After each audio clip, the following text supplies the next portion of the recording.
The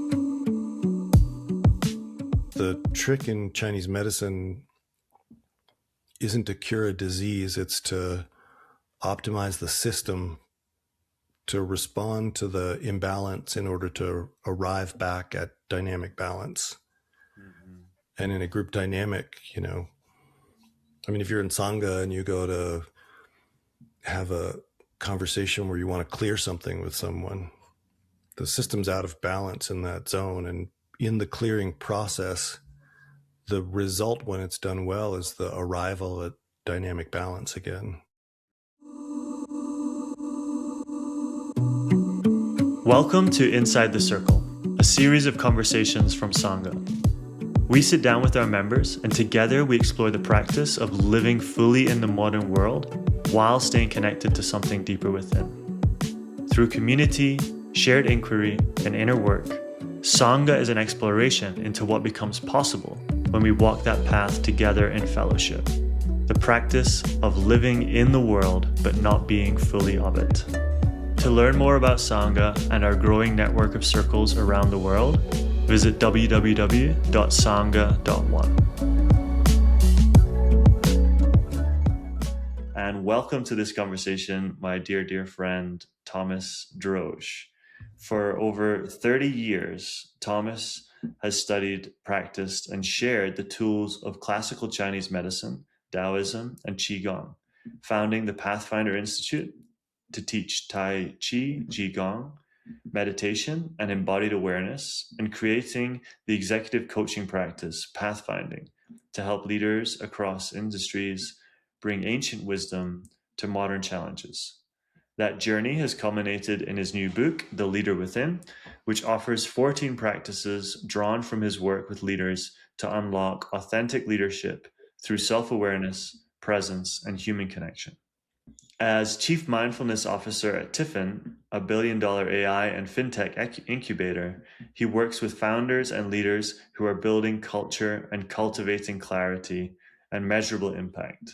He is also a founding member of Sangha.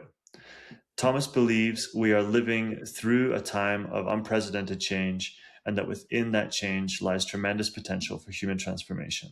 His work focuses on building systems at the local and global level using sacred tools and technology to support humanity as we navigate the next stage of our development. That was fun to share about you, my friend. It's so good to have you in this dialogue. It's always so weird to hear a bio being read. Yeah. Let me get 5 sentences to sum it all up. Well, I'm really glad we're able to drop in. We drop in very often together, but this time it's recorded. So we'll see what can come for that. I'm stoked. Yeah. When I was sitting with this series, it's a mini series of sitting down with the Sangha members. And I was like, well, what's the right inquiry or starting off point? And what was emerging was really the primary inquiry of Sangha itself, which is, this exploration we're all on interpreting that sound current or vibration for this time, the modern time, of what does it mean to be in like-minded community. And so, as I know that is near and dear to your heart and deep in your practice, I would love to start there and just hear from you how that has been emerging in your life, this idea of like-minded community or Sangha and the practice of it. It's a good question. I pause a bit, as you know. I think many of us at Sangha have been in many Sanghas over the years. Mm-hmm. And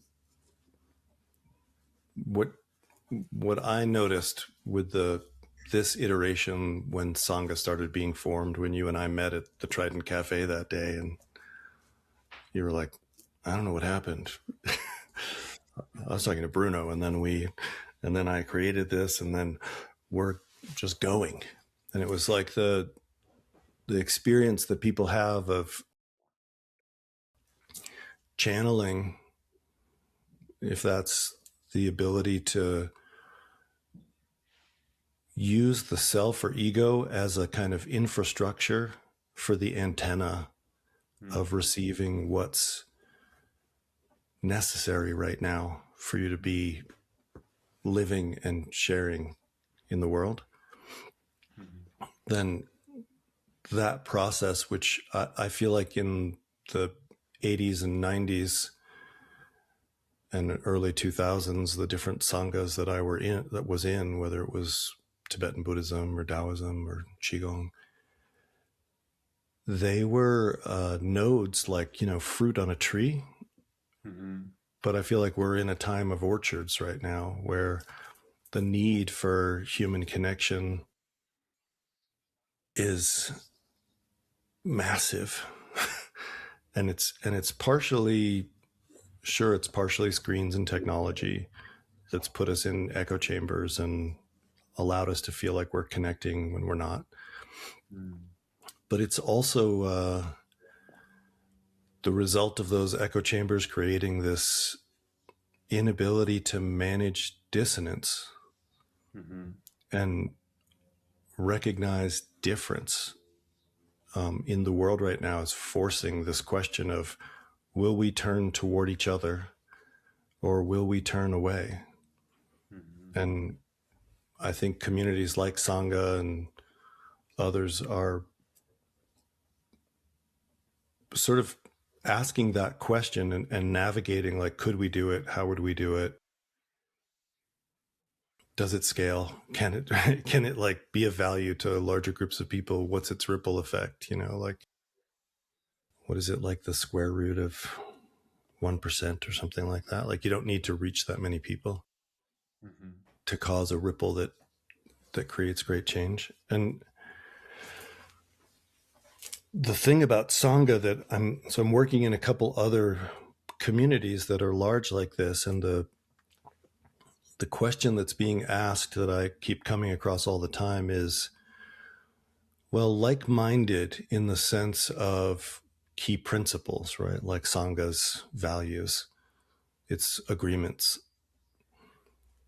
but also room for difference and debate and shadow and disappointment and all of the other aspects of human interaction that are part of a rich tapestry of development and growth. The highest form of study in Tibetan Buddhism was the annual debate, where everyone would come and challenge everybody else's viewpoints and the viewpoints of the system to see if they could gain greater clarity in not only its meaning, but its meaning right now.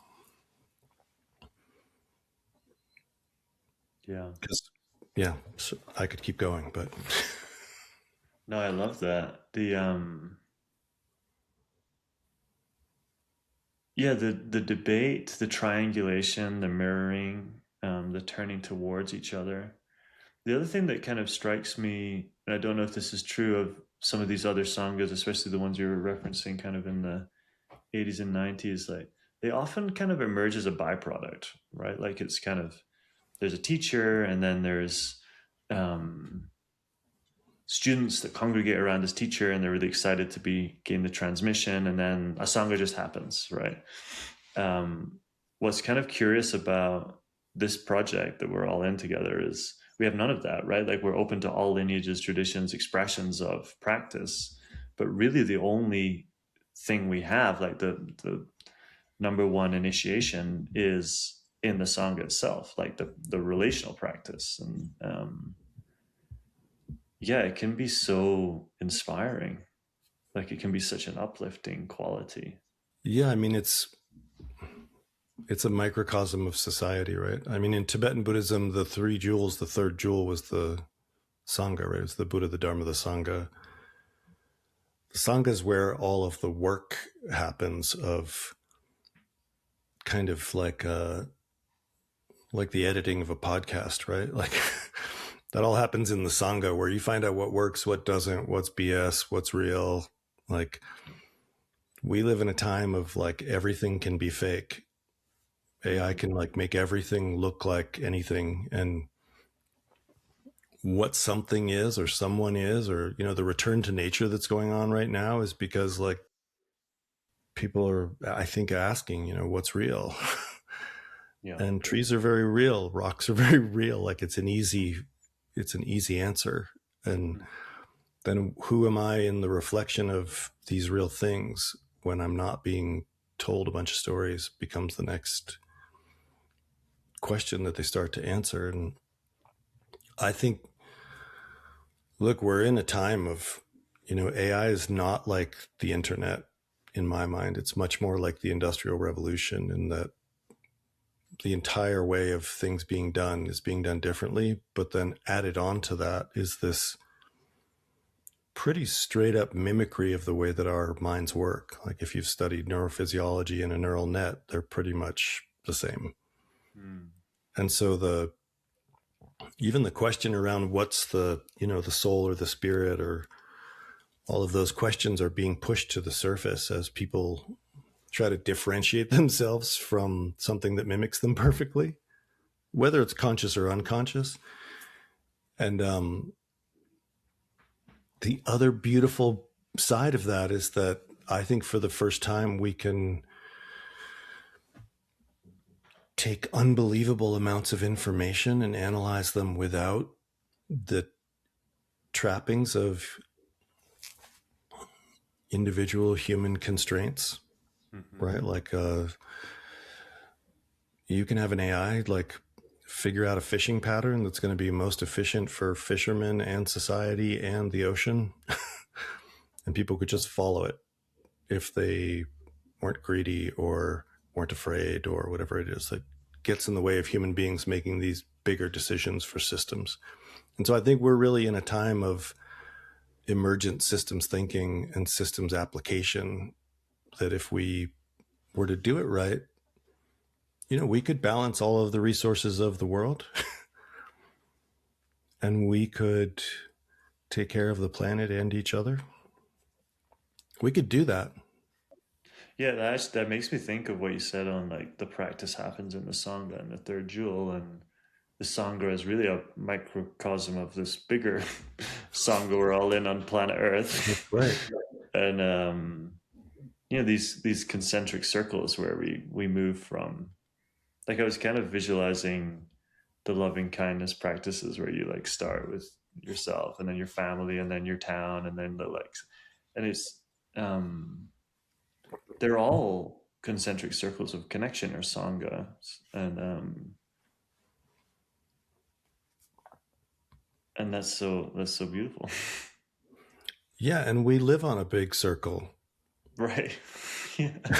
Like this is what we are, is what we do. Our DNA spirals in circles. Like Yeah. this is how it is. But I think, I mean, whether we can do that collectively or not, I don't know. But I like to think of it that way, because I think if we're thinking of it that way and feeling it that way, then we can potentially envision the way that we do it. I also feel like Sangha is a response to, up until Gen Z, religion's been on a decline as far as a place that people go. I've been told that it's rising for Gen Z, which is interesting. But all these other third spaces that we used to congregate, everyone is now separate when they're in those spaces, whether it's coffee shops and libraries and music halls and town squares. They're like, Totally. I mean, me too, we all are, Mhm. unless you choose not to be. But it used to be that we would just all be in those spaces and conversations would arise, or arguments would arise, or people would fall in love. Like that's where it happened. Right. And so I think the need for literally like psychological human development that happens through relationship, given like the structure of Sangha's agreements and values, that becomes like the architecture of a larger family Hmm. that can then work together and develop together and grow together. Yeah, this makes me think that I would love to kind of go in the direction of your um, Chinese medicine work and like the human organism, because of course, as above, so below, as in right, like our So do you see any, like in that, the depth of embodied training that you have in Chinese medicine, do you see any kind of parallels there to this? Yeah, I think when you strip, so like all of these systems that are these ancient, like indigenous and proto systems, when you strip away the constraints around their systems of the beliefs of the time, they start to look pretty interesting. And in Chinese medicine and Taoism, when you merge them, every organ in the body in Chinese medicine had an emotional context. So that's what a psychologist would call an affect, right? Mhm. And they all represented the different sort of fundamental six emotions that we display. In the proto Taoist world, different spirits lived in each of those organs, and there were lots of them living in you. And they were doing a lot of deity practice at the time, right? Where you would like embody a certain kind of frequency of behavior and being that this deity represented, and you would then embody it in yourself. And the idea that we're made up of many people Mm. inside of us, to your point, as above, so below, as a mirror of like the many people that live in the world, is, I think, one of the biggest crossover points, because the trick in Chinese medicine isn't to cure a disease, it's to optimize the system to respond to the imbalance in order to arrive back at dynamic balance. Mhm. And in a group dynamic, I mean, if you're in Sangha and you go to have a conversation where you want to clear something with someone, the system's out of balance in that zone. And in the clearing process, the result, when it's done well, is the arrival at dynamic balance again, Mhm. which is pretty powerful. Say a little more about dynamic balance. I love that phrase. Yeah, the word balance, which is Thai, it's like it's the same thing with health in Western medicine, actually, which is homeostasis, which is not things that are like that statue on the shelf over there behind you is sitting. We wouldn't say it's balancing, we'd say it's resting, right? But if you put an egg on top of it on the tip and balanced it there, and if you tried to do that, which is very difficult and probably can't do it except on the equinox, but the trying to do it is all these like little micro adjustments. Mhm. And that's what balance is. It's like a constant series of micro adjustments that allow you to stay in alignment with whatever it is. Like for us walking, it's gravity. For us relating, it's whatever the values of our relationship are, and what's important to us. And so in Western medicine, like when you breathe in, your capillaries in the alveoli in your lungs try to take in all the oxygen they can, but they do it as like two capillaries are crossing, and they do it through osmosis, right? And so the nitrogen in this one and the oxygen in this one start trading, but when they hit somewhere around the middle, they don't have enough density on either side to keep going on the trade, and so they pass. And so they reach a state of balance, and it's Mhm. enough of an exchange to keep us oxygenated and alive and not have too much nitrogen building up in our bodies. Mhm. But they do it passing each other like that, That's the which dynamic. is, yeah, which is just, well, they do it passing, and they also, it's not like all the nitrogen goes in here and all the oxygen goes in here, like Mhm. the way we would think of it mechanically. It's that as they pass, the density, because it's more dense here in nitrogen, it starts going in, and more dense here in oxygen, it starts going in. And when they hit the middle, there's no longer a density trade for the oxygen and nitrogen to shift. Mm. Wow. And if anyone's a super scientist, I suppose there's a possibility I'm wrong exactly about that, but that's what happens.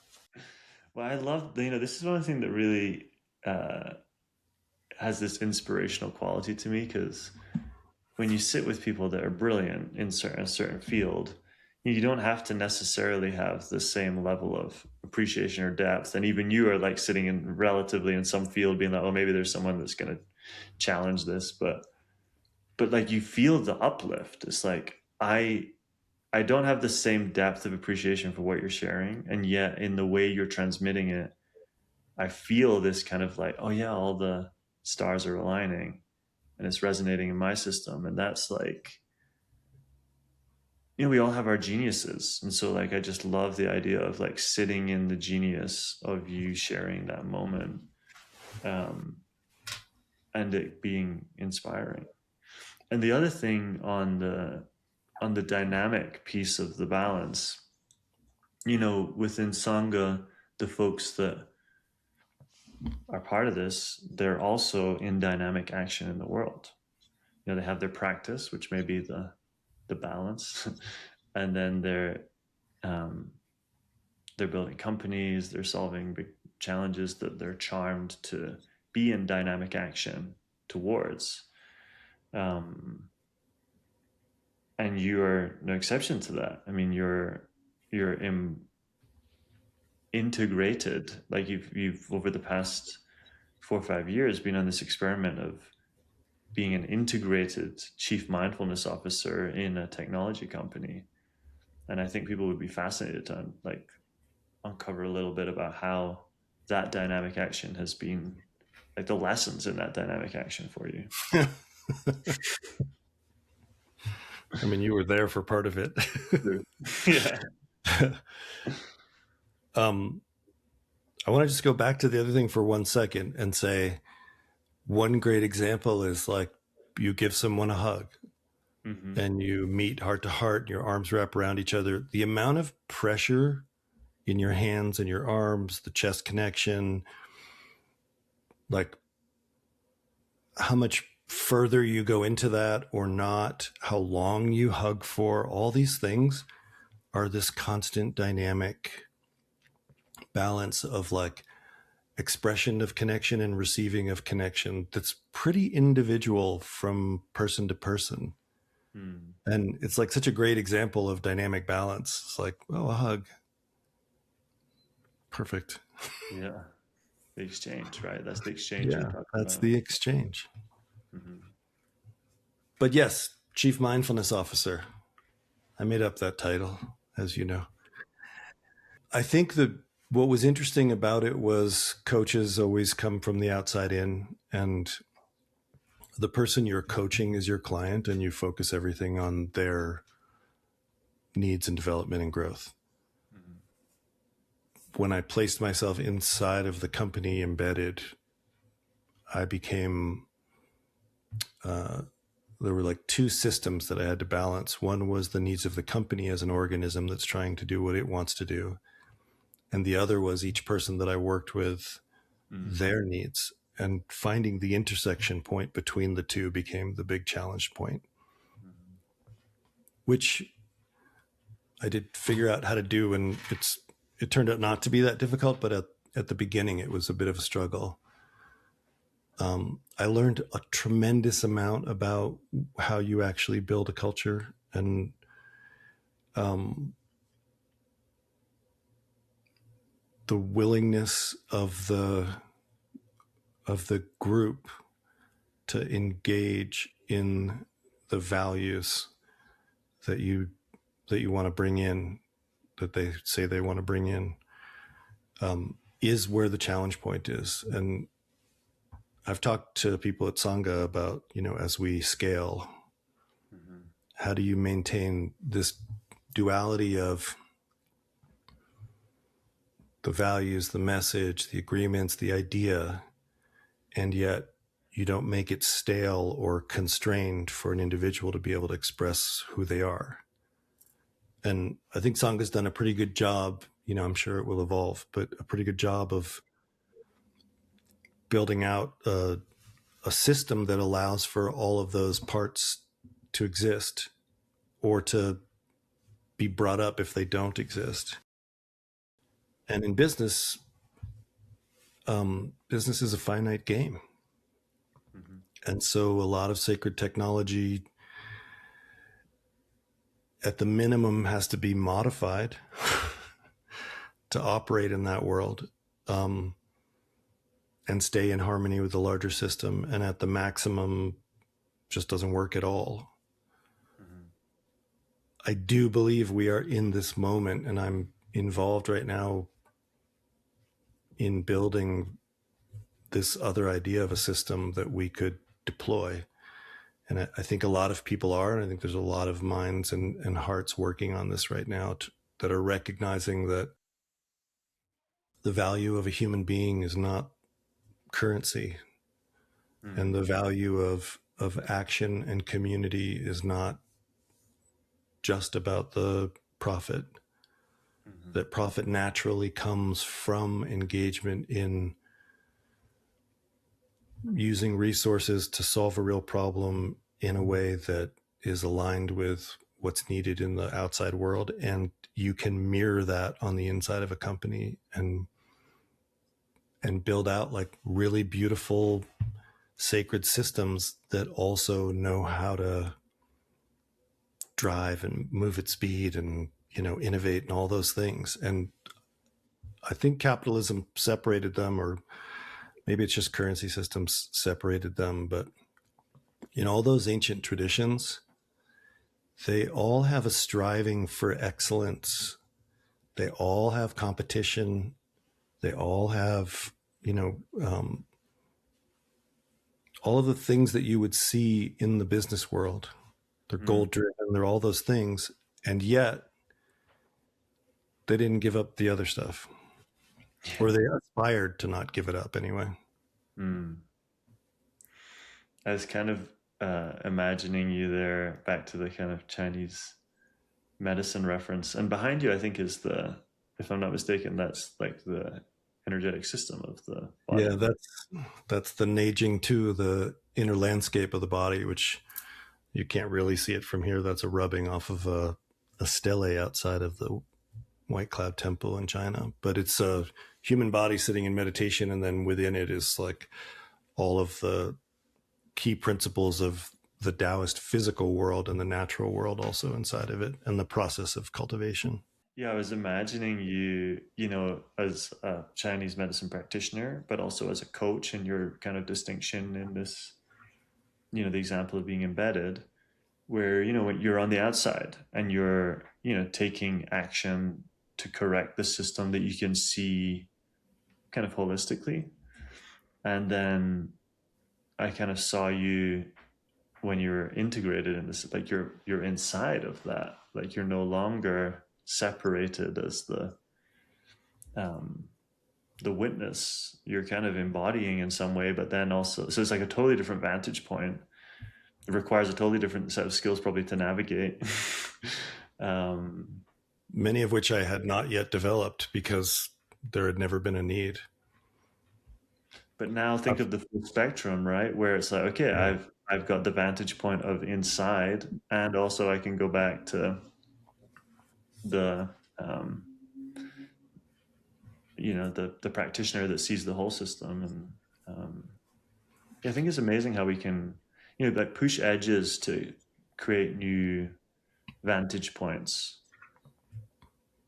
So I know you Yeah, made up the title Chief Mindfulness Officer, but I'm very glad no, you did. it's huge. I think for me, what I learned was that, and this is part of, like the role of the priest is in the Taoist tradition anyway, is like they're often caves, they're away from the world, right? They turn away from the world in order to understand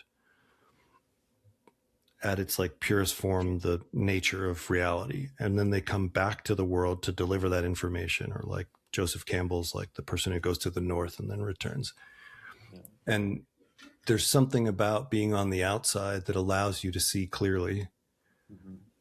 but because of the way that group dynamics work, systems can often just completely veil what's actually going on from the outside. And that's what I learned was like, I can walk into a business now and I can tell you everything that's going on right away.